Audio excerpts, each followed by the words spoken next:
Hello and welcome to the Gamers Table Independent Edition. It is Friday and we're reviewing Baldrich's Tomb.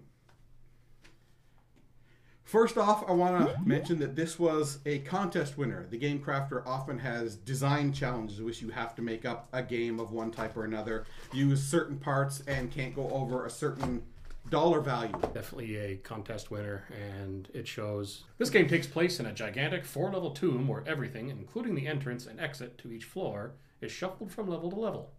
Priceless treasures, useful scrolls, dangerous monsters, and booby traps are present on each level, but all are concealed under stone rubble.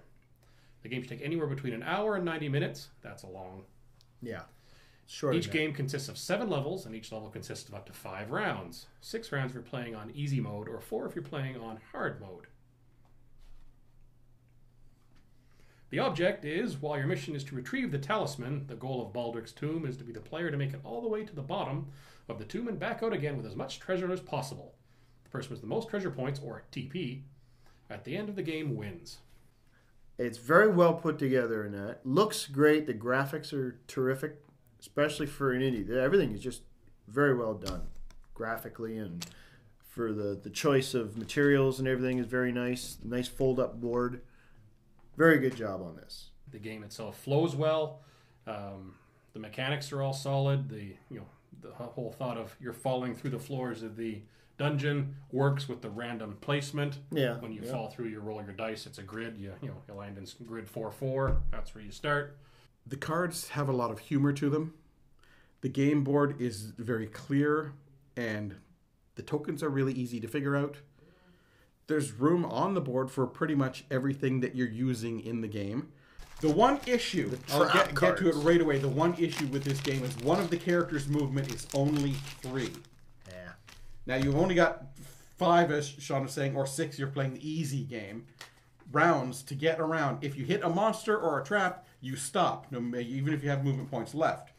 You have to find the exit to the next level. If you're on the 4th level, you have to find the treasure as well. Yeah.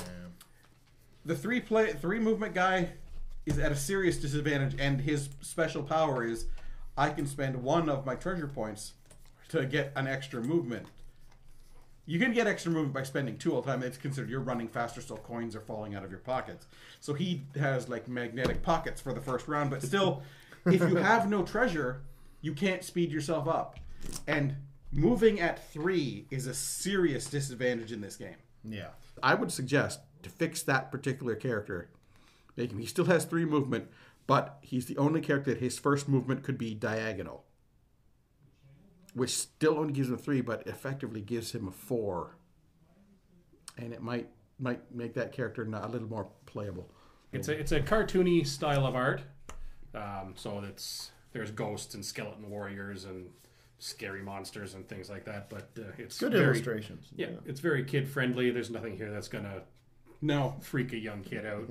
So Or feel free to play with the family. So all the tokens that you will have to assemble, put stickers on both sides. One side they all have this same rock pattern, and on the other side is different things. It's a trap, scroll, monster, and the combat is really simple. You have a target number for the monster, a target number for you. You roll the die. If you get that number or over, the monster does a damage. Get that number over, you do a damage to the monster.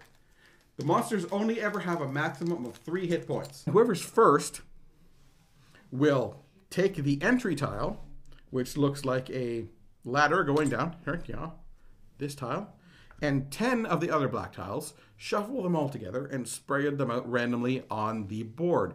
You cannot put them adjacent. Other than that, you can put them wherever you want. The game has a timer. Every time it gets to the first player, you put it down 1. If after however many rounds you set, 4, 5, or 6, depending on how tough a game, nobody has found the exit, everybody dies.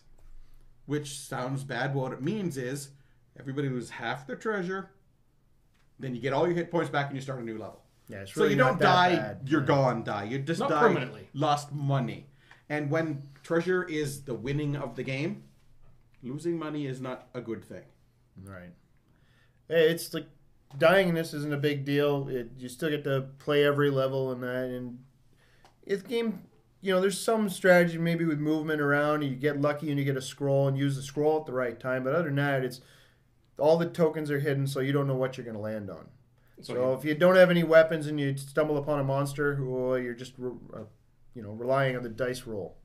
And anything else, the traps, you might get a bonus for traps, so it's not entirely bad that you land on them, but you could lose a turn, and that slows you down. And if you're trying to get out of the dungeon, or get to the next level, and that trap slows you down, and you're just kind of timing your movement, it's like, I can move 4 here, and then, there's the range of my movement to get to the exit.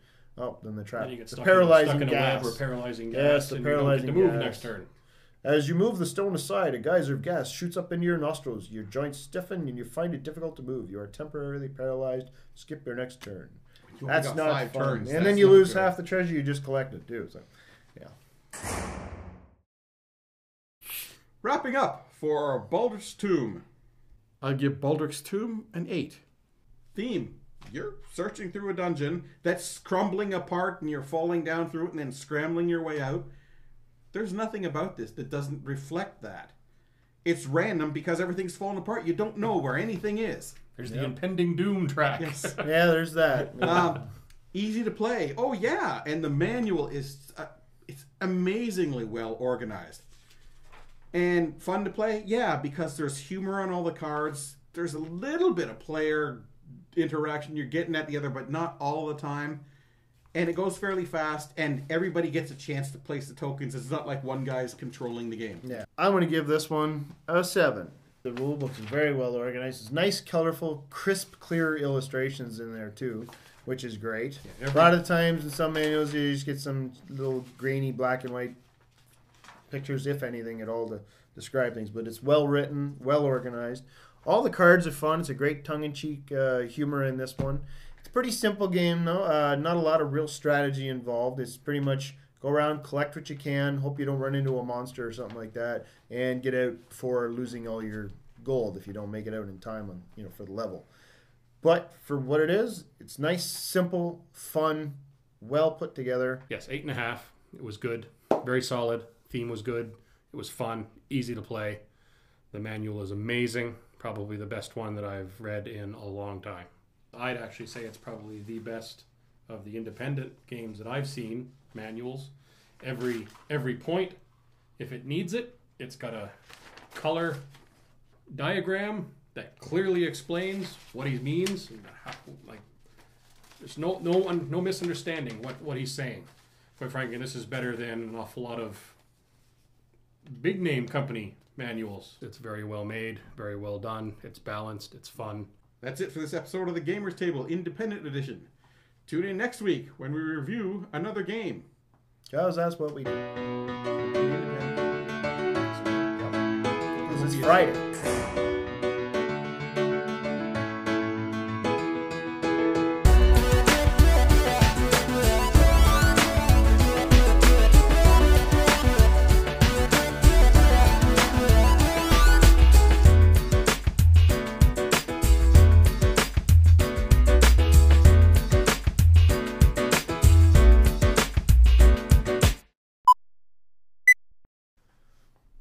All right, for Baldrich's Tomb.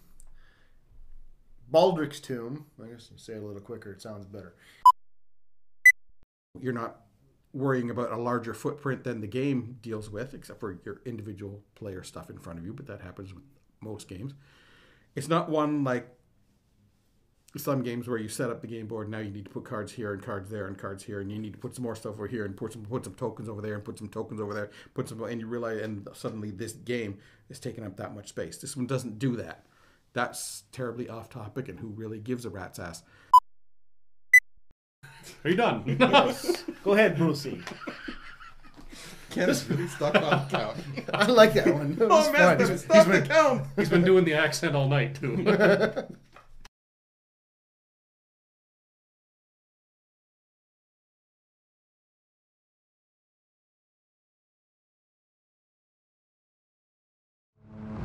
Hail, Seek Soft Hand! We bring you provisions! Hail! Soft Hand's hurt! He's not hurt. He's dead. Shut up, Far! He's dying. I'm amazed he survived this long. We've been tricked. Someone has been ahead of us every step of the way. I need you thief to the scroll. They killed Will Strongarm! I saw them! Oh, I'm sure they'll try for me next! Trace? Blackwings?